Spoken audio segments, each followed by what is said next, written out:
کیا سمجھتے ہیں کہ کوئی ایسا طریقہ، کوئی ایسا انسٹیٹیوشن جس کا یہ رول ہو کہ وہ ان پر یا کوئی ایسا نظام حکومتی نظام کوئی ایسا ہو جس میں ہمارے انسٹیٹیوشن، میں کلیئرلی کہوں تو اسٹیبلشمنٹ اس کو سپورٹ کرے اور کوئی ایسا نظام لے کے آیا جائے جس میں ان تمام چیزوں کو ٹیکل کیا جائے؟ نہیں ہو سکتا اس طرح. اسٹیبلشمنٹ کو ان چیزوں سے بہت دور رہنا چاہیے. اس کی بنیادی وجہ یہ ہے کہ یہاں پہ جو ابھی جس پروسیس سے ہم گزرے ہیں وہ اسٹیبلشمنٹ کے لیے بڑا تکلیف دہ تھا. پاکستان آرمی واحد آرمی ہے دنیا کی جس نے جو پچھلے 20-25 سال سے ایک جنگ لڑ رہی ہے، اور اتنی قربانیاں میرا نہیں خیال کہ دنیا میں کسی اور آرمی نے اتنی دی ہوں، اور جتنی زیادہ گالیاں اس فوج نے کھائی ہیں وہ بھی دنیا میں اور کسی فوج نے نہیں کھائی. اس کی کیا وجہ ہے؟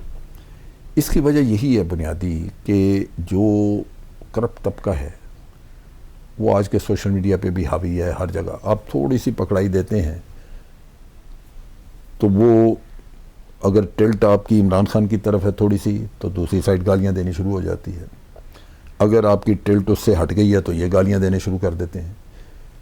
ان کے لیے چونکہ یہ ایک جنگ کی حالت میں ہے اور ایک ایسا ایشو ہے اس وقت، ایک ایسی پرابلم ہے کہ اگر ان کو گالیاں پڑیں تو it will be too demoralizing for the troops and for the people. جو اگر یہ کنٹونمنٹس میں بیٹھے ہو نا مزے کر رہے ہیں تو پھر کوئی بات نہیں، پھر ٹھیک ہے گالی گلوچ یہ بھی دیتے رہیں گے، لیکن نہیں ہے.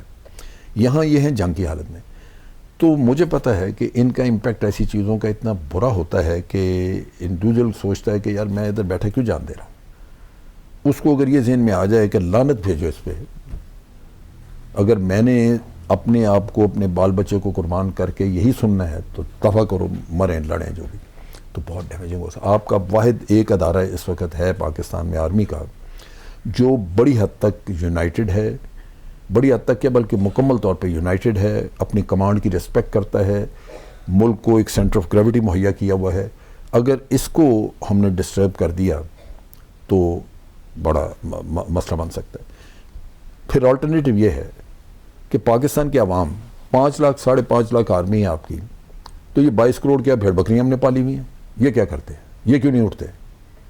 جن کے مفادات کے لیے باقی سارے ہم کہیں جی فوج بھی یہ کرے وہ بھی کرے، تو یہ بھیڑ بکری کیوں نہیں باہر نکلتی؟ ان کے لیے ضروری ہے کہ لیڈر سمجھیں کہ ان کی جو طاقت ہے وہ فوج نہیں، ان کی طاقت ہے عوام. ان کو متحرک کریں، ان کے پاس جائیں، ان کو سمجھائیں کہ بھئی تمہارا مفاد یہ ہے. عمران خان کو جس طرح کی سپورٹ ملی ہے، یہ بجائے لانگ مارچ اور اس کے دکھ میں پڑنے کے، یہ اس سپورٹ کو اس پہ کیپٹلائز کرتا، اس کو بڑھاتا. آپ مجھے یہ بتائیں کہ پورے اس ٹینیور میں آپ دیکھ لیں پچھلے 10 سال میں کئی لانگ مارچ ہوئے، کسی لانگ مارچ میں حکومت بدلی؟ کسی دھرنے نے کوئی فائدہ دیا آپ کو؟ آپ دھرنا کر کے باہر بیٹھے رہیں، اندر جو بیٹھا ہوتا ہے حکومت میں وہ کہتا ہے باہر بیٹھا ہوا کالا کتا، یہ بیٹھا تو بیٹھا رہے، خود ہی چلا جائے گا. سو کبھی بھی کسی دھرنے نے، کسی لانگ مارچ نے کوئی رزلٹ نہیں دیا. سو اگر آپ خود احمقانہ کام کریں کہ شدید گرمی، برے حالات، اور ایک اوپر سے ظالم آپ کا وہ رانا ثناء اللہ بیٹھا ہو جو لوگوں کو عمر ایوب جیسے اور ڈاکٹر یاسمین راشد جیسے لوگوں کے اوپر ڈنڈے برسائے، تو آپ ایز اے لیڈر آپ کو ایکسپوز کرنا چاہیے اپنے لوگوں کو. آپ کو سوچنا چاہیے تھا کہ آپ اس دھوپ گرمی میں ذلیل کرائیں گے اپنے لوگوں کو، اور یہ پڑھے لکھا طبقہ جو اندر بیٹھ کے کام کرتا رہا ہے یہ آ کے سڑکوں پہ یہ کام نہیں کر سکیں گے، اور پھر ان کو مارے مرمائیں، مقدمے بن گئے، وہ بیچارے ضمانتیں کرواتے پھرتے ہیں. کرائے کس مقصد کے لیے؟ آپ کو نہیں پتا کہ لانگ مارچ سے کچھ نہیں ملتا.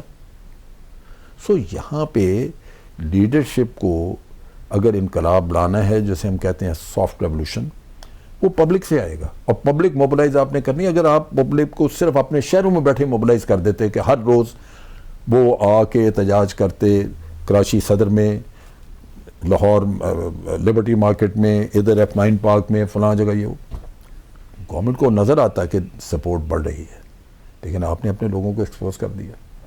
تو یہ چیزیں ہیں جو کہ سمجھنے کی ہیں کہ آپ کو اسٹڈی کرنا چاہیے کہ جو پروٹیسٹ دنیا میں کامیاب ہوئی ہیں وہ کیسے ہوئی ہیں. آپ کا کہنے کا مقصد یہ ہے کہ عوامی احتجاج کسی ایک دن نہیں ہونا چاہیے، لگاتار آپ نے پریشر ادھر سے بلڈ کرنا ہے. آپ ایک لمبی ایکسرسائز اسی طرح کی کرا کے عوام کی کمر توڑ دیں گے، وہ دوبارہ باہر نہیں آئیں گے. آپ کو عوام کا بھی، آپ لیڈر ہیں، آپ ان کے بھی دکھ تکلیف کو دیکھیں کہ میں ان کو مروانے کا کام تو نہیں کر رہا. سو یہ چیزیں جو ہیں یہ سمجھنے کی ہیں. دیکھیں ایک چیز بڑی موٹی ہے، کوئی بھی کام آپ کوئی بھی احتجاج کریں، یہ مغربی دنیا نہیں ہے، یہ پاکستان ہے. مغربی دنیا میں صرف لوگ اگر خاموش بولتے بھی نہیں اور صرف پلے کارڈ انہوں نے اٹھائے ہوتے ہیں تو حکومت توجہ دیتی ہے، وہ کہتی ہے کہ دیکھیں عوام کی ڈیمانڈ یہ ہے، ہمیں سوچنا چاہیے. یہاں یہ نہیں ہے. یہاں وہ پروٹیسٹ جو ہے وہ کامیاب ہوتی ہے یا اس کا نوٹس لیا جاتا ہے جو سڑکوں پہ آ کے توڑ پھوڑ کرتی ہے، عمارتیں جلا، یہ وہ کرو. اب یہ چیزیں ملک کے مفاد میں نہیں ہیں کہ آپ آ کے بلڈنگوں کو آگ لگا دیں، یہ کریں وہ کریں. چنانچہ دوسرا آلٹرنیٹو بھی ہوتا ہے. ایک حکومت اوپر بیٹھی ہے، وہ اس کو اگر یہ نظر آئے کہ ہم حکومت تو کر رہے ہیں بیٹھے لیکن ہمیں بے بس کر دیا، آج ہماری حکومت چل نہیں رہی، تو وہ سوچے گی کہ ہمیں ان سے بات چیت کرنی ہے. وہ اس طرح ہے کہ مثال کے طور پہ آپ لوگوں کو اس حد تک موبلائز کر دیتے ہیں کہ آپ کال دیتے ہیں پاکستان میں ہڑتال ہوگی کل، تو پورا ملک آپ کو بند نظر آتا ہے. ڈنڈے مار کے نہیں، لوگ ویلنگلی کہتے ہیں کہ جی ہم دکانیں بند کریں گے، کاروبار بند کریں گے. آپ کو سڑکوں پہ دکان کوئی کھلی نظر نہیں آتی. آپ اگلے دن کال دیتے ہیں کہ آج سرکاری دفاتر میں کوئی آدمی نہیں جائے گا، کوئی نہیں جاتا. آپ اس کے بعد ایک کال دیتے ہیں، آپ کہتے ہیں جی آج سڑکوں پہ کوئی گاڑی نہیں آئے گی، پہیا جام، گاڑی نہیں آتی. حکمران اٹھ کے آپ کے پاس آئے گا کہ میں نے بات کرنی ہے، کیونکہ اس کو نظر آ جائے گا کہ میں حاکم ضرور ہوں لیکن میرے پاس حکومت نہیں ہے، میں کچھ چلا نہیں سک رہا. اب اس میں کیا آپ کا خرچہ آتا ہے؟ صرف آپ نے کیا کیا کہ آپ نے پبلک کانٹیکٹ اپنا بڑھایا ہے، لوگوں کو قائل کیا ہے، ان کو موبلائز کیا ہے، ان کو ذہنی طور پہ تیار کیا ہے کہ آپ نے یہ چھوٹی سی قربانی دینی اپنے گھروں میں بیٹھ کے. تو بڑا یہ ہم وہی ایک دکھ لے کے چلے ہوئے ہیں، long march, train March, long march, برباد کر کے رکھ دیا لوگوں کو، ذلیل و خوار کر دیا ہم نے سڑکوں پہ اور ملا بھی کچھ نہیں. سو اسٹریٹجی چینج کریں تو شاید ان کو انقلاب کی ضرورت ہے. صحیح سافٹ کو یا سافٹ ریولوشن، جس سے کہ عوام ان موبلائز ہو کے ان کی سوچ یا ان کی ریکوائرمنٹ کے مطابق کچھ معاملات آگے چلیں، بجائے اس کے کہ اور اس میں بڑی ضرورت ہوگی. جیسے ہی اگر یہ بڑی لیٹ سے عمران خان آ جاتا ہے، 2/3 میجورٹی لے کے آ جاتا ہے، پھر وہ سویپنگ چینجز اگر کرنا چاہے کر سکتا ہے کہ ان اداروں میں سے ایک اسٹڈی کی جائے فوراً کہ بھئی یہ نواز شریف کے بندے کون سے آئے تھے، زرداری کے کون سے آئے، ان کو نکالو، میرٹ پہ لوگ لے کے آؤ. 1 سال لگ جائے گا. اس کے بعد ان کے کیسز کھولیں، آپ دیکھیں 15 دن میں فیصلے ہونے شروع ہو جائیں گے. تو اس کا مطلب یہ ہوا کہ عمران خان صاحب نے لانگ مارچ کا مناسب وقت پر کو ختم کر کے صحیح فیصلہ کیا تھا. لیکن لانگ مارچ کروانے کا فیصلہ درست نہیں تھا، لیکن لانگ مارچ ختم کرنے کا فیصلہ ان کا بہت اچھا تھا، بہت اچھا. اس کی بنیادی وجہ یہ ہے کہ ایک تو ویسے ہی لانگ مارچ سے حاصل کچھ نہیں تھا، لیکن دوسری طرف جو عمران خان نے سوچا وہ بالکل درست ہے. یہاں پہ بہت نقصان ہونا تھا لوگوں کا. جب رانا ثناء اللہ جیسا ایک کرمنل آدمی اوپر بیٹھا ہو جس کو یہ فکر ہی نہ ہو کہ عورتیں ہیں، بچے ہیں، میں ان کو یہاں پہ تشدد نہ کروں، تو وہاں لوگوں کا بڑا نقصان ہو سکتا تھا. آپ سوچئے وہ الزام لگا رہا ہے کہ انہوں نے لانگ مارچ پہ دہشت گردی کرنی تھی، فائر کرنا تھا. ان کے اوپر کہہ رہا ہے کہ جی یہ پی ٹی آئی والوں نے کرنا تھا اور ہم نے رینجرز بلا لیے، آرمی بلا لی. لوگ ان کے اپنے اندر تھے، رانا ثناء اللہ کے پلانٹڈ لوگ تھے جنہوں نے یہ دہشت گردی کروانی تھی. ورنہ اگر پی ٹی آئی نے کرنی ہوتی تو وہ عورتیں اور بچے ساتھ لے کے آتے. کبھی ہو ہی نہیں سکتا. وہ بوڑھے، عورتیں، بچے، چھوٹے چھوٹے لوگوں نے گود میں اٹھائے ہوئے وہ ادھر ڈی چوک میں پھر رہے تھے. آپ ان سے توقع کرتے ہیں کہ وہ آگے وہاں پہ ٹیررزم کریں گے. اور انہوں نے درختوں کو آگ لگوائی ہے گورنمنٹ نے کہ گرمیاں ہیں، ان کو جب حرارت ملے گی تو خود بھاگ جائیں گے یہاں سے، پانی ہوگا نہیں. وہ بڑا انہوں نے اچھا ارینجمنٹ کر دیا کہ درخت جلا دیے. اس جگہ پہ کھڑا ہونا مشکل تھا لوگوں کے لیے. تو عمران خان نے، میں سمجھتا ہوں کہ یہ فیصلہ بہت اچھا کیا.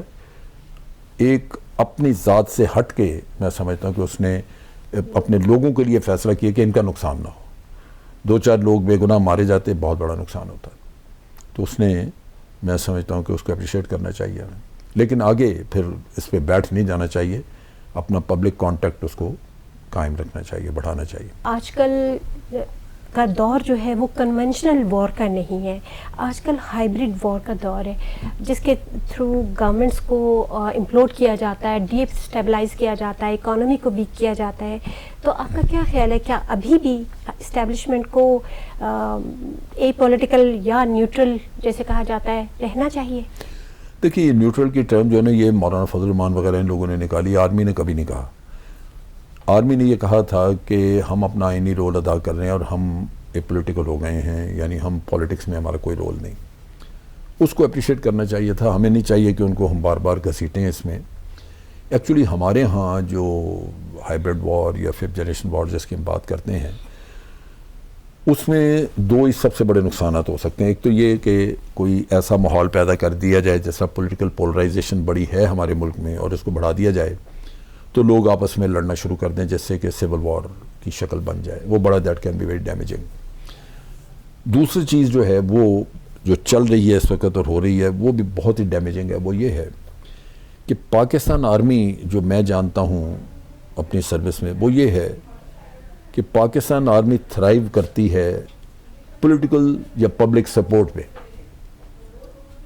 پبلک سپورٹ جو ہے وہ، یا ہمارا پبلک کا جو ہمیں محبت ملتی ہے پبلک سے، وہ ہماری اسٹرینتھ ہے.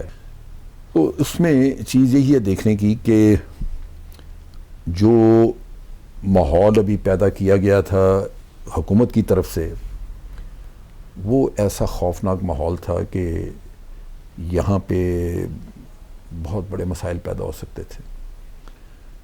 عوام کو کبھی بھی ہمیں ایسی آزمائش میں نہیں ڈالنا چاہیے جس میں کہ وہ بعد میں سوچیں کہ ہمارے لیڈر نے ہمارے ساتھ کیا کیا. ہمیں تو اس کے لیے آسانیاں ڈھونڈنی ہے، اپنے کرنا ہے. تو وہ امپلیمنٹیشن کی ان کو اسٹریٹجی نئے سرے سے بنانی چاہیے، سوچ بچار کر کے. دیر از لاٹ ٹو ڈو.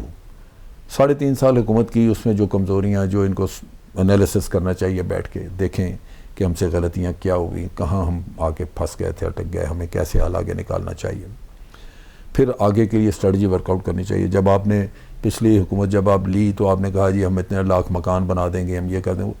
کیا اس طرح کے وعدے کرنے چاہیے؟ وہ آپ کی کریڈیبلٹی ختم کر دیتے ہیں. تو یہ چیزیں ہیں جن سے ان کو لیسن دے کے پھر آگے. آرڈینریلی اگر کوئی اور اچھا لیڈر ہوتا تو عمران خان کے لیے جگہ نہ ہوتی یہاں پہ. لیکن آج ہم جب کمپیریٹیو بیسس پہ دیکھتے ہیں تو ہم یہ کہتے ہیں کہ یہ ایک آنیسٹ آدمی ہے. اس کو اگر اچھی ٹیم مل جائے، سنسیئر لوگ مل جائیں تو یہ بہت کچھ کر سکتا ہے، کیونکہ اس میں ڈٹرمینیشن بھی ہے، بول بھی سکتا ہے، لوگوں کو موبلائز بھی کر سکتا ہے.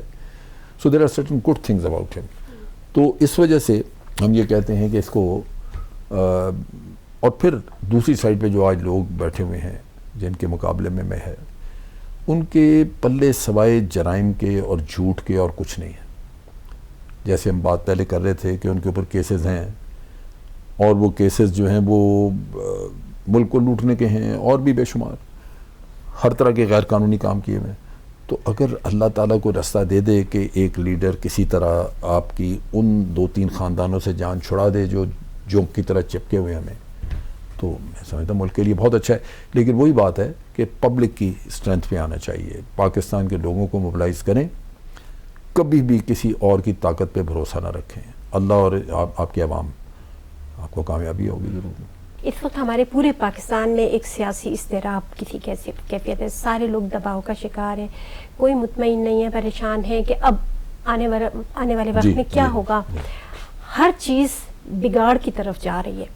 تو آپ کے خیال میں اس وقت عوام کو اس دباؤ کی کیفیت یا اضطراب کی کیفیت سے کیسے نکالا جائے؟ لیکن چیز یہ ہے کہ یہ اضطراب کی کیفیت جو ہے یہ واقعی بہت ہے. اور اس وقت آپ یوں دیکھ لیجئے کہ عمران خان کو جو سپورٹ ملی ہے اس میں بے شمار طبقہ وہ ہے جو پالیٹکس سے اس کا واسطہ نہیں ہے، لیکن ان کی ایموشنل اٹیچمنٹ ہے. Emotionally they are linked with Imran Khan mentally.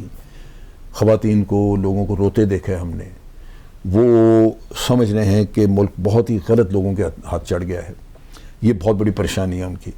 تو اس چیز میں ہمیں اسی پہ کیپٹلائز، لوگوں کے ایموشن پہ کیپٹلائز کرنا چاہیے تھا عمران خان کو. یہ وہ لوگ ہیں حکومت میں بیٹھے ہوئے جو ڈھیٹ ہیں، یہ کبھی چھوڑیں گے نہیں، اور خاص طور پہ اس وقت نہیں چھوڑیں گے. اس کی وجہ یہ ہے کہ یہ سمجھتے ہیں کہ الیکشن وغیرہ میں ایک تو انہوں نے اپنے جیسے کیسز ختم کرنے ہیں، یہ وہ جلدی جلدی اپنے کام وہ سارے ختم کرنے ہیں انہوں نے، جن کی وجہ سے یہ حکومت میں آئے. آئندہ کے الیکشن کے بارے میں سارا دھاندلی ریگنگ کا الیکشن کمیشن کے ساتھ مل کے وہ بھی سارا معاملہ طے کرنا ہے، نئی حد بندیاں، نئی ووٹر لسٹیں، اس پہ بھی ٹائم لگے گا. پھر جو انہوں نے بجٹ وغیرہ جس طرح کی یہ تیل کی قیمتیں بڑھائی ہیں، جو کچھ کیا ہے، ان کو بھی اندازہ ہے کہ آج اگر یہ الیکشن میں جائیں تو ان کو ووٹ نہیں ملیں گے. لہٰذا یہ چاہیں گے کہ ان کو جتنا لمبا وقت مل سکتا ہے آگے ملے، تاکہ عوام کے کچھ ذہن سے چیزیں معاف ہو جائیں گی. ہمارے لوگوں کی یادداشت بھی ایسی ہے، اور کچھ شاید یہ اس کے دوران کوئی اور ایسی چیزیں کر لیں جن سے کہ لوگوں کو یہ خوش کر لیں. کچھ یہ اپنے آپ پہ کبھی نہیں کریں گے کہ ہمیں جلدی الیکشن پہ جانا چاہیے. اضطراب سے نکلنے کے لیے فوری الیکشن جو ہے وہ آپ کی ضرورت ہے کہ آپ جلدی الیکشن کرا لیں، لوگ اس اضطراب سے باہر آ جائیں، کیونکہ لوگوں کو ایک اپنے جذبات باہر نکالنے کا موقع مل جائے گا ووٹ کی شکل میں، وہ دے دیں گے. لیکن آپ اس سے بھی بڑے ایک آپ کہہ لیجیے کہ اضطراب میں اور مسئلے میں پھنس سکتے ہیں اگر اتنی بڑی ریگنگ ہو جائے کہ عمران خان یا آپ کے چوائس کے لوگ واپس ہی نہ آ سکیں. اس سے بچنے کے لیے پہلے ان کو حکمت عملی کرنی چاہیے تھی اور ایک چلانی چاہیے کیمپین. اگر یہ چیف الیکشن کمیشن اور یہی الیکشن کمیشن کی جو آج کمپوزیشن ہے یہ موجود رہے تو الیکشن کبھی فیئر نہیں ہوں گے. 900-950 کے قریب PMLN کی ریکمنڈیشن پہ لوگ الیکشن کمیشن میں انہوں نے بھرتی کیے ہیں، جو کانٹریکٹ پہ ہیں 3 سال 2 سال کے لیے الیکشن کرا کے وہ پھر فارغ ہو جاتے ہیں. وہ فیئر الیکشن کرانے کے لیے نہیں بھرتی ہوئے، وہ تو ان کی خدمت کے لیے بھرتی ہوئے ہیں جنہوں نے ان کو ادھر شامل کیا ہے. پھر کچھ کمزوریاں اس چیف الیکشن کمشنر کی بھی پکڑ کے رکھی ہوئی ہیں کہ اس کو اگر ایکسپلائٹ کرنا پڑا تو کریں گے. پھر جو اس وقت انہوں نے آ کے جلدی جو ہم بات کر رہے تھے کہ انہوں نے اپنی مرضی کے لوگ لگائے ہیں، اس میں 2 ہی، ایک تو یہ ایشو ہے کہ آپ نے اپنے کیسز ختم کرانے ہیں تو جو تحقیقاتی ادارے ہیں ان میں ان کے لوگ چلے جائیں. دوسرا یہ ہے کہ الیکشن کے نقطہ نگاہ سے جیسے ڈسٹرکٹ میں ایڈمنسٹریشن کے لوگ ہیں، DC لگا دیا کہیں اور، وہ لوگ وہ ہیں جو ان کے لیے ریگنگ کریں گے. سو انہوں نے جلدی وہ بھی پلیسنگ کی ہے. جب تک وہ سارا کچھ واپس نہیں ہوتا ہے، جب تک آپ کو ایک نیوٹرل سیٹ اپ نہیں سامنے ملتا تو الیکشن کرا لے تو اس کا بھی فائدہ نہیں. اگر الیکشن کے رزلٹ لوگوں کی توقعات کے بالکل برعکس نکلے تو اس سے بڑا طوفان اٹھے گا یہاں پہ، پھر تو زیادہ فساد ہوگا یہاں پہ، کیونکہ لوگ سمجھیں گے کہ دے ہیو بین چیٹڈ. تو اس وجہ سے ان کو جو حکمت عملی بنانی ہے اس وقت PTI وغیرہ کو، وہ یہی ہے کہ وہ اس ریگنگ کو کے لیے بند باندھیں کہ یہ ریگنگ نہ ہو سکے، فیئر الیکشن ہو، اس کے لیے اسٹریٹجی ورک آؤٹ کریں. اور دوسرا یہ کہ جلدی الیکشن، اور یہ ہوگا سارا پبلک کے پریشر سے. اگر میں نے جیسے ذکر کیا اگر عوام حکومت کو چلنے نہیں دیتے تو حکومت کو ان کی سننی پڑے گی. یہ چیزیں جو ہیں یہ کرنے، اور آپ یہ دیکھیں یہاں ہمارے ساتھ جو ایک اور ظلم ہوا ہے وہ یہ ہے کہ کرپشن معاشرے میں اس طرح ہم نے 10-15 سالوں میں عام کی ہے کہ اب کرپشن کو کوئی برا نہیں سمجھتا، بلکہ اگر کسی کے پاس پیسہ ہے تو یہ بھی کوئی نہیں پوچھنا چاہتا کہ تیرے پاس آیا کیسے. وہ کہتے ہیں اس کے پاس پیسہ ہے، اب اس سے فائدہ اٹھانا چاہیے ہمیں. اور یہ چیز بڑھتی جا رہی ہے وقت کے ساتھ ساتھ. وہ جو نفرت ہوتی تھی، میں ہمیشہ اپنے مختلف پروگراموں میں نے ذکر کیا کہ جب میں چھوٹا تھا تو میری دادی اکثر ذکر کہ ہمارے گھر کے قریب ایک میجسٹریٹ کا گھر تھا، اور میجسٹریٹ کی بچیاں جوان تھیں، ان کی شادیاں نہیں ہوتی تھیں. تو کبھی کسی نے ذکر کرنا کہ یہ بچیاں دیکھو بڑی عمر کی ہوتی جا رہی ہیں، تو میری دادی نے یہ کہنا کہ ان کا والد جو میجسٹریٹ ہے وہ رشوت کھاتا ہے، اس وجہ سے کوئی رشتہ نہیں جاتا وہاں پہ لے کے. کوئی شخص شادی نہیں کرنا چاہتا، کہتے ہیں کہ ہم راشی کے ساتھ شادی کریں، راشی کے گھر پہ شادی کریں بچی کی. تو چیز یہ ہے کہ اس وقت اتنا برا سمجھا جاتا ہے. آج یہ نہیں ہے اس طرح. آج رشوت کا معاملہ کچھ مختلف ہے، لوگ جو ہیں وہ اس پہ پرواہ نہیں کرتے. تو اس وجہ سے یہ بڑا ضروری ہے کہ یہ پیریڈ جو وقت ہے اس کو استعمال کیا جائے، بجائے اس کے کہ عمران خان یہ بار بار ثابت کرنے میں لگا رہے کہ رجیم چینج ہوئی، یوں ہوا وہ ہوا، وہ سب ہو گیا، پتہ لگ گیا. اب اگلے سٹیپس کی طرف جانا چاہیے. ہمارے پاکستانی افراد سے ہمیشہ بے پناہ محبت کرتی رہی ہے، بہت عزت رہی ہے ان کے دل میں اپنی فوج کے لیے. لیکن ابھی موجودہ حکومت کی تبدیلی کے بعد یہ دیکھا گیا ہے کہ پاکستانی اپنی فوج سے کچھ ناراضگی کا اظہار کر رہے ہیں، ان کے دل میں ناراضگی کے جذبات ہیں اپنی فوج کے لیے. ہماری افواج اور ہماری عوام کے درمیان کوئی دراڑ آئے، میرا خیال ہے کوئی بھی پاکستانی اس کے لیے قابل قبول نہیں ہوگا. تو آپ کیا سمجھتے ہیں کہ یہ ہمارے ریٹائرڈ فوجی یا ہماری ویٹرنز اس صورتحال میں بہتری لانے کے لیے کوئی اہم کردار ادا کر سکتے ہیں؟ دیکھیں، ویٹرنز کر سکتے ہیں اگر وہ ان ہاؤس مشاورت کی بات کریں. پبلک میں جانے سے ضرور غلط فہمیاں پیدا ہوتی ہیں، اور پبلک میں جو جاتے ہیں لوگ، وہ ان کے لازماً کوئی نہ کوئی اپنی پولیٹیکل افیلیشنز یا اس کی ریکوائرمنٹ ہو سکتی ہیں. آرمی آپ دیکھیں کہ ایک ایسا ادارہ ہے جو آپ الزام لگائیں وہ فوری طور پہ اس کا جواب نہیں دے سکتے. کبھی کبھار ہوتا ہے کہ D G I S P R جو ہے وہ ایک پریس کانفرنس کرتا ہے، پھر وہ کلیریفیکیشن دے دیتا ہے. لہذا اگر میں مثلا مجھے آرمی سے ہو سکتا ہے 10 شکایتیں ہوں، میں اگر آ کے پبلک میں ایک پریس کانفرنس کر کے وہ اپنی شکایتیں پبلک کے سامنے رکھ دوں، تو اگر آرمی فوری طور پہ جواب نہیں دے سکتی، وہ مہینے بعد آ کے پریس کانفرنس ہو، تو اس مہینے میں جو پرسیپشن آرمی کے خلاف بننی ہے وہ بن جائے گی. سو ویٹرنز کو محتاط رہنا چاہیے کہ وہ ادارے کو کنٹروورشل نہ کریں. ہمیں پریشر ڈالنا چاہیے چیف آف آرمی اسٹاف پہ، ان پہ ان ہاؤس میٹنگز کے ذریعے. ہمیں مثلا اگر میں ریکویسٹ کروں کہ میں ملنا چاہتا ہوں، تو آج نہیں، کل نہیں، پرسوں 2-4 دن کے اندر میری میٹنگ ہو جائے گی. تو میں ادھر جا کے اپنا بڑھاس نکال سکتا ہوں کہ جی یہ اس طرح نہیں، اس طرح ہے، اور وہ مجھے پھر واضح طور پہ اپنی پوزیشن کلیریفائی کر سکتا ہے چیف آف آرمی اسٹاف کہ جناب یہ غلط فہمی ہے، میں نے تو ایسے نہیں کیا. تو میرا خیال ہے کہ یہ پریس کانفرنسز سے تھوڑا مس انڈرسٹینڈنگز پیدا ہوئی ہیں. مثلا میں اس میں ایک چیز آپ کو بتاؤں، جو وہاں پہ کہا گیا کہ 3 مہینے کے بعد الیکشن کروا دیں گے. وہاں پہ بگڑ محمود نے کہا کہ یہ ہمیں چیف آف آرمی اسٹاف نے یہ کہا کہ 3 مہینے کے بعد ہم الیکشن کروا دیں گے. اب یہ مجھے علم نہیں کہ کہا یا نہیں کہا. آرمی کی طرف سے کہا گیا کہ جی ایسا نہیں کہا گیا، اور ویٹرنس نے کہا کہ جی یہ کہا گیا ہے. اب آپ دیکھیے کہ اس میں جو بحث چھڑ گئی وہ یہ تھی کہ چیف آف آرمی اسٹاف کس کیپیسٹی میں کہہ رہے ہیں کہ وہ 3 مہینے میں الیکشن کرا دیں. ان کا کیا اختیار ہے؟ آئینی طور پہ تو ان کی کوئی ذمہ داری نہیں، لیکن ہو سکتا ہے کہ آئینی نہیں ہے، لیکن ویسے انہوں نے کہ حکومت سے روابط رکھے ہوں جس کے ذریعے ان کو پتہ چلا ہو، یا ہو سکتا ہے انہوں نے یہ کہا ہی نہ ہو. سو کیوں ہم نے یہ کنٹروورسی کھڑی کی پبلک میں؟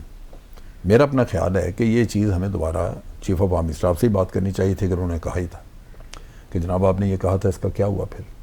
تو مقصد کہنے کا یہ ہے کہ یہ چیزیں جو ہیں ان پہ بڑا محتاط رہنے کی ضرورت ہے، کیونکہ میں ہمیشہ یہ چاہوں گا کہ آرمی کا انسٹیٹیوشن، ادارہ ایز سچ، یہ متنازع نہ ہو. اس کے گرد جب تنازعات کھڑے ہوتے ہیں تو یہ جتنا سوشل میڈیا پہ آپ دیکھتے ہیں، یہ آپ کے ہاتھ سے نکل کے کراس دا بارڈر چلے جاتا ہے. پھر جو ٹویٹس آ رہی ہوتی ہیں وہ وہاں سے آ رہی ہوتی ہیں آپ کے ڈفرینسز کو بڑھانے کے لیے. تو میں تو اس چیز کے حق میں نہیں کہ ہمیں پبلکلی ان چیزوں کے اوپر کرنا چاہیے. کوشش یہی کرنی چاہیے کہ ان ہاؤس ڈسکشن سے اس کو ختم کیا جائے، اپنے ڈفرینسز کو. اس وقت یہ بہت یقین کے ساتھ لوگوں کے دلوں میں یہ یقین ہے کہ جنرل باجوہ، اور چونکہ جنرل باجوہ فوج کو ریپرزینٹ کر رہے ہیں، اس لیے کہا گیا ہے کہ جنرل باجوہ نے پورا پی ڈی ایم کا، ہماری کرنٹ حکومت کا ساتھ دیا ہے، اور اسی وجہ سے یہ عدم اعتماد کی تحریک بھی کامیاب ہوئی ہے. یہ ہو سکتا ہے کہ انہوں نے اس تحریک کو روکنے کی کوشش نہ کی ہو، ورنہ تو لوگوں کے ضمیر آپ کو پتہ پہلے سے ہی یہ بھاگے پھر رہے تھے. آپ کو نظر آ گیا تھا جب جہانگیر ترین کا کیس عدالت میں چلا تو 40 آدمی اس کے ساتھ پی ٹی آئی کے اپنے چل پڑے تھے. وہ اپنی ہی لیڈرشپ کے خلاف تھے کہ جناب یہ انہوں نے جہانگیر ترین کے اوپر کیس کیوں لگایا. اصل چیز یہ ہے کہ اخلاقی گراوٹ بے تحاشا، اور پھر وہی اخلاقیات سے گرے ہوئے لوگ ہمیں لگ کر کے اندر بھیج دیتے ہیں. اگر مثال کے طور پہ میں اپنے ضمیر کی روشنی میں چل رہا ہوں، میں اخلاقی گراوٹ کا شکار نہیں، تو جنرل باجوہ ہو یا کوئی بھی ہو مجھے کہتا رہے کہ ایسے نہیں، ایسے کرو، تو میں مانوں گا. میں کہوں جی اس سے بہتر ہے میں سیاست سے پیچھے ہٹ جاؤں، لیکن میں یہ کام نہیں کروں گا بے ضمیری کا. تو کہنے کی بات یہ ہے کہ جب آپ وہ لوگ چن کے اسمبلیوں میں بھیجتے ہیں جنہوں نے کبھی کچھ کنٹریبیوٹ نہیں کیا ملک کے لیے سوائے اپنے مفادات کے، سوائے اپنے آپ کو بیچنے کے، تو خرابی وہاں پہ ہے. ایسے لوگ آ جائیں گے، وہ جنرل باجوہ نہیں کسی اور کے ہتھے چڑھ جائیں گے، امریکہ کے ہتھے چڑھ جائیں گے. تو میں اس چیز کے اوپر میں سمجھتا ہوں کہ چونکہ مجھے یہ ڈیٹیلڈ انفارمیشن نہیں ہے اور لوگ اگر بڑے یقین سے یہ کہہ رہے ہیں تو کسی کے پاس کوئی ثبوت اور شواہد ہونے چاہیے کہ جنرل باجوہ نے یہ کرایا. لیکن میں ہمیشہ اس چیز پہ قائل رہا ہوں کہ افواج پاکستان کو متنازع نہیں کرنا چاہیے. اس میں اگر ہمارے اپنے آرمی کی طرف سے کوئی ایسی کوتاہی جس سے یہ غلط فہمی پیدا ہو رہی ہے تو ان کو دور کرنی چاہیے. وہ پریس کانفرنس کے ذریعے کر سکتے ہیں, ISPR کے ذریعے ہو سکتی ہے یہ چیز, لیکن یہ چیز کلیریفائی ضرور کرنی چاہیے تاکہ ادارہ متنازع نہ ہو.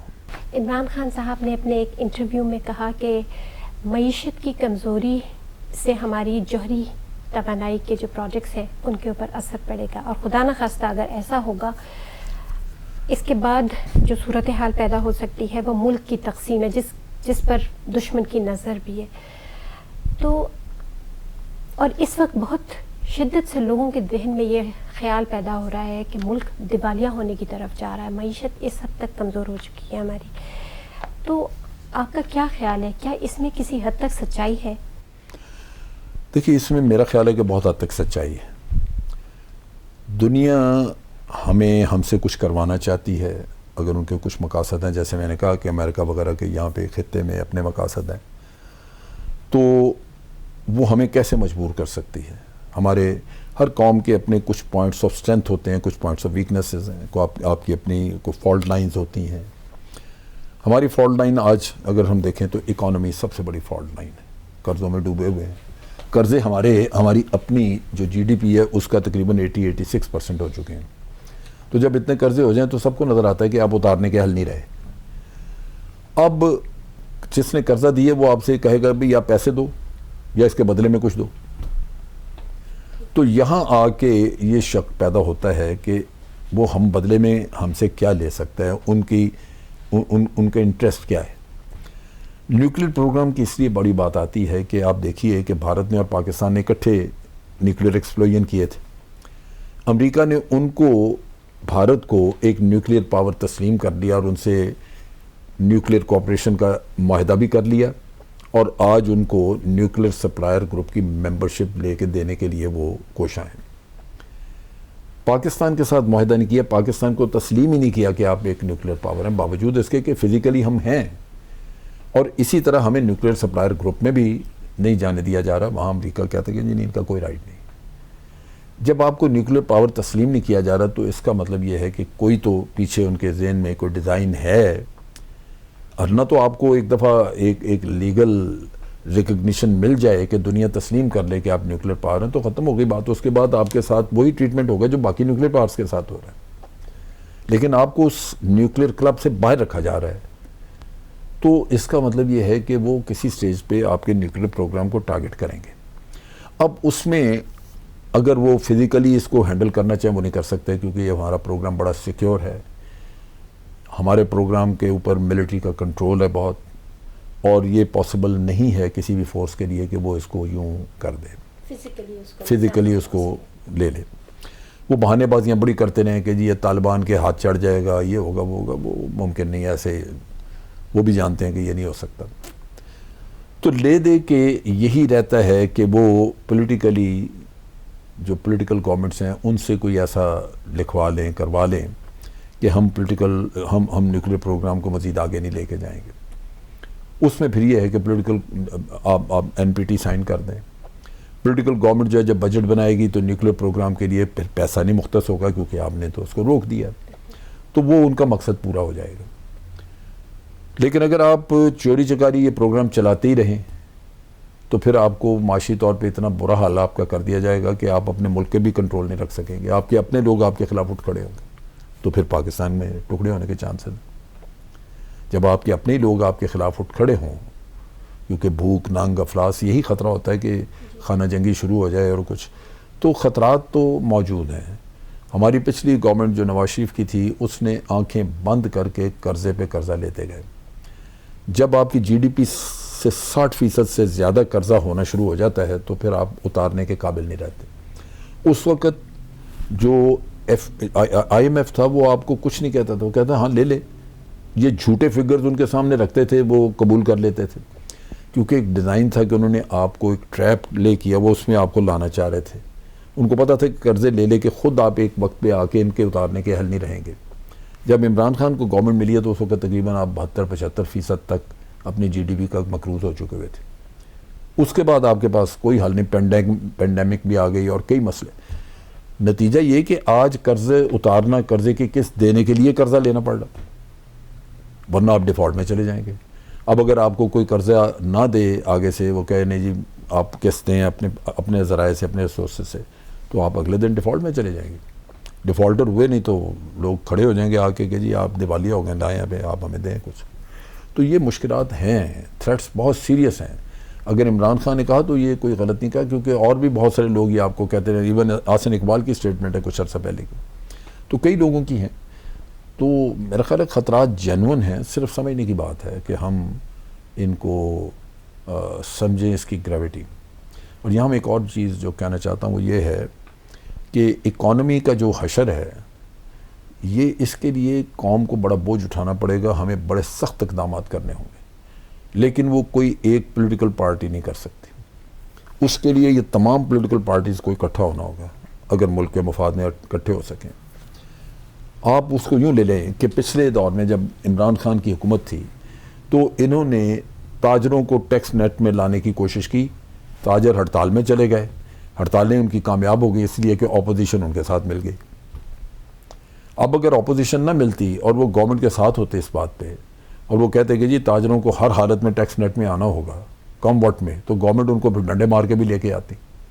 لیکن گورنمنٹ کو گھٹنے لگانے پڑ گئے اس لیے کہ وہ پولیٹیسائز ہو گیا ایشو, اور تھا اکانومی کا, وہ پولیٹیسائز ہو گیا اس لیے کہ اپوزیشن ان کے ساتھ کھڑی ہو گئی جا کے.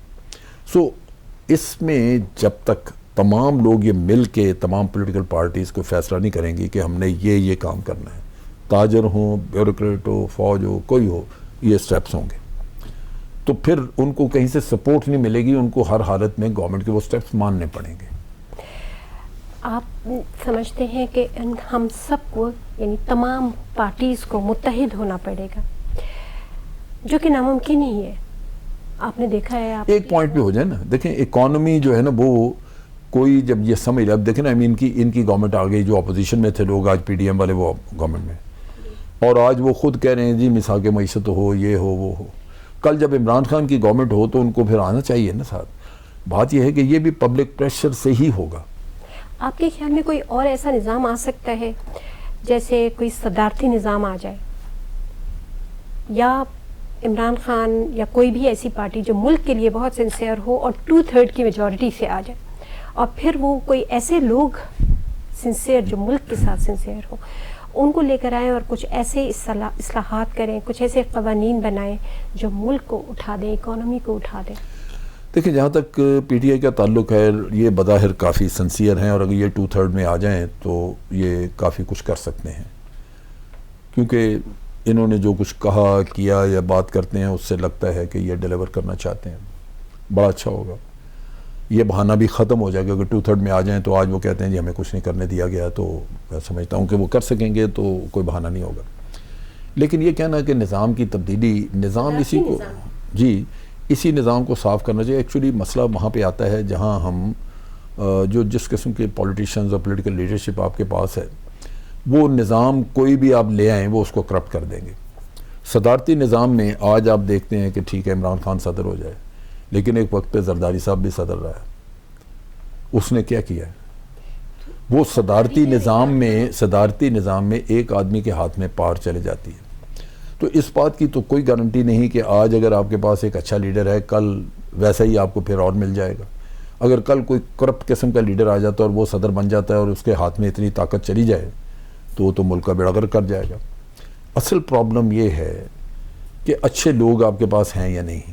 جب تک ہم اچھے لوگوں کو ووٹ دے کے آگے نہیں لائیں گے, اور لوگ اگر یہی رہیں گے تو نظام تو کوئی بھی نہیں چل سکتا. نہ صدارتی نظام یہاں کارآمد رہے گا, نہ ہی یہ آپ کے پاس پارلیمنٹری نظام کارآمد رہے گا, بائی کیمرل جو ہے. پرابلم لوگوں کی ہے. آپ کے پاس اس وقت جو لیڈرشپ ہے اس میں 99% ملک کے ساتھ سنسیئر نہیں ہے, اور عوام اتنے بے وقوف ہیں کہ پھر بھی ان کے کلمہ پڑھتے ہیں. اگر ملک کے ساتھ سنسیئر ہوتے تو نواز شریف جو ہے وہ اپنی دولت باہر لے کے جاتا, یا زرداری باہر رکھتا, یا باقیوں کے اکثر کی ہے باہر جائیدادیں چیزیں باہر, کیونکہ ان کی ملک کے ساتھ وابستگی کم اور باہر زیادہ اس لحاظ سے کہ یہاں اگر حالات خراب ہوئے ہم تو باہر جا بیٹھیں گے. اور نواز شریف کی یا زرداری کی جس کی دولت ساری باہر پڑی ہوئی ہے، اس دولت کا مکمل حساب امریکہ، برطانیہ وغیرہ ان ملکوں کے پاس ہے کہ انہوں نے کہاں سے چوری کیا اور کیا کیا. جس دن یہ امریکہ کی بات نہیں مانیں گے، سب سے پہلے ان کی دولت کھائی جائے گی. لہٰذا ان کی حکومتیں رہیں تو امریکہ بھی خوش، وہ بھی خوش. تو خرابی یہاں پہ ہے. اب عمران خان کی دولتیں باہر نہیں ہیں، وہ ایک لیڈر ہے جس کا جو کچھ یہاں پہ موجود ہے، لیکن کیا اس کو واقعی 2/3 میجورٹی مل جائے گی اور ان لوگوں کی جو واقعی یہیں سب کچھ رکھ کے بیٹھے ہوں گے؟ اگر ریگنگ نہ ہو تو کیا یہ پاسبل ہے؟ ریگنگ نہ ہو تو مل سکتی ہے، لیکن اس کے ساتھ ساتھ عوام کو موبلائز کرنا بھی بڑا ضروری ہے، کیونکہ ہمارے ہاں عوام میں غلط فہمیاں بڑی جلدی پھیل جاتی ہیں. دوسرے لیڈر اگر بھاگ دوڑ کر رہے ہیں، دوسرے لوگ دوسری پولیٹیکل پارٹیز کے، تو وہ عمران خان کے خلاف کیمپین چلا رہے ہیں، کبھی فرح گوگی آ گئی، کبھی کوئی اور، سب جھوٹ. لیکن اگر عمران خان کا اپنا کانٹیکٹ رہے تو لوگ اس کے منہ سے حقائق اور سچائی سنتے رہیں گے، ورنہ لوگ سرورٹ ہو جائیں گے. جنرل صاحب، آپ ایک یوٹیوبر ہیں، انتہائی اچھے پروگرامز آپ کے موجود ہیں، بہت اچھی تجاویز دیتے ہیں، کسی طرف آپ کا ٹلٹ نہیں ہے، کسی خاص پولیٹیکل پارٹی، جس کا جو پوائنٹ آپ کو اچھا نظر آتا ہے آپ اس کی تعریف کرتے ہیں، اس کو اپریشیٹ کرتے ہیں. اب ہمیں جو سب سے زیادہ اس وقت مشہور پارٹی ہے، پولیٹیکل پارٹی، وہ سب جانتے ہیں کہ PTI ہے. ان کے جلسوں ہی کو دیکھ کر اندازہ ہو جاتا ہے کہ ان کی مقبولیت کس قدر زیادہ ہو چکی ہے. میں آپ سے ایک سوال یہ کرنا چاہوں گی کہ کیا آپ اپنی اسی اچھی سوچ کے ساتھ، اچھی تجاویز کے ساتھ کبھی PTI کی لیڈرشپ سے ملنے کا اتفاق ہوا، یا آپ کے ذہن میں یہ خیال آیا کہ میں PTI کی لیڈرشپ کو کچھ تجاویز دوں؟ دیکھیے، میرا لیڈرشپ سے، کسی بھی پولیٹیکل پارٹی کی لیڈرشپ سے کوئی رابطہ نہیں، ملنا ملانا نہیں ہے، اور یہ میں نے انٹینشنلی اپنے آپ کو الگ رکھا ہوا ہے تاکہ میری بات چیت جو ہے وہ اس میں کوئی باعث نظر نہ آئے. اگر کوئی باعث کسی کو معلوم ہو تو الٹیمیٹلی وہ یہی محسوس کرے کہ یہ میرا اپنا تجزیہ ہے، میرے تعلقات کی بنا پہ نہیں. لیکن بعض میں نے تجاویز جو ہیں وہ دی ہیں، اس میں اپنے ویلاگز میں بھی. بعض جگہوں پہ کوئی کامن فرینڈ یا کوئی آدمی ملنے کے لیے آ گیا تو اس سے ذکر کیا، اور اگر اس نے کنوے کر دی ہوں تو مجھے اندازہ نہیں، لیکن ڈائریکٹلی میں نے کسی کو کنوے نہیں. میں عمران خان سے کبھی نہیں ملا. میری شناسائی جو ہے وہ اسی طرح ہی ہے کہ اس نے مجھے ٹیلی ویژن چینل پہ دیکھا ہوگا اور میں نے اس کو دیکھا ہے، اس کے علاوہ میں کبھی ملا نہیں، ہاتھ نہیں ملایا. تو یہ وہ چیز ہے کہ لیکن میں چاہتا ہوں کہ میری تجاویز اس تک پہنچے، کیونکہ مجھے بھی اپنے طور پہ اپنے ملک کے مفاد کے نقطہ نگاہ سے اگر میں دیکھوں تو مجھے اس وقت عمران خان ہی ایک آدمی نظر آتا ہے جس کو یہ قوم کسی نہ کسی طرح اس سے فائدہ اٹھا سکتی ہے. تو اس لحاظ سے میں چاہتا ہوں کہ بعض تجاویز اس تک پہنچیں اور وہ دیکھیں کہ اگر ان کے لیے یہ مناسب ہیں، پریکٹیکیبل ہیں، استعمال کر سکتے ہیں تو وہ اس پہ کریں کام. کوائٹ پاسبل کہ تجاویز ان کو پسند نہ آئیں یا وہ اس پہ عمل نہ کرنا چاہیں کسی وجہ سے. لیکن اس وقت تک کوئی ایسا ذریعہ نہیں تھا جس کے ذریعے میں نے ان کو یہ تجاویز پہنچائی ہوں. تو میں سوچتا ہوں کہ توقع بھی کرتا ہوں کہ جو آپ نے ریکارڈنگ کی ہے یہ عمران خان تک بھی پہنچے گی اور وہ ان میں جو میری باتیں ہیں وہ سنیں گے، کیونکہ میں نے یہاں خاصی کھل کے باتیں کی ہیں، کوئی ریزرویشنز نہیں رکھی. یہ آپ کا جواب سننے کے بعد میں آپ سے چاہوں گی کہ آپ میری ذاتی خواہش پر PTI کو ایک سب سے مفید مشورہ اگر آپ دینا چاہیں تو وہ کون سا ہوگا؟ سب سے مفید مشورہ یہ ہے کہ مومنٹم کو ٹوٹنے نہ دیں، عوام کو اپنے ساتھ رکھیں. یہ بہت اہم ہے اور یہ ویکلی بیسس پہ اس کو کانٹیکٹ اپنا قائم رکھنا چاہیے. لیکن لانگ مارچ کی اور دھرنے کی تو مخالفت آپ کر چکے ہیں. لانگ مارچ دھرنا جو ہے یہ کوئی طریقہ نہیں ہے، یہ اس سے ان کو فائدہ نہیں ہوگا. ایفرٹ بہت زیادہ لگ جاتی ہے، لوگ رف آؤٹ ہو جاتے ہیں، ملتا کچھ نہیں. تو یہ تو میرا خیال ہے کہ عقل مند کے لیے خود ہی ایک تجربے سے اس کو سوچنا چاہیے، دیکھنا چاہیے تھا. وہ اس طرف نہ جائیں، یہ وہیں اپنا کریں، اور حکومت کے اوپر پریشر لانا عوام کے ذریعے وہی سب سے مفید راستہ ہے. لیفٹیننٹ جنرل امجد شعیب صاحب، آپ کا بہت بہت شکریہ. آپ نے چینل 6 کے پروگرام وائس آف ریزن کے لیے اپنا وقت نکالا، اتنی اچھی اور اتنی عمدہ گفتگو کی. آپ کا بے حد شکریہ.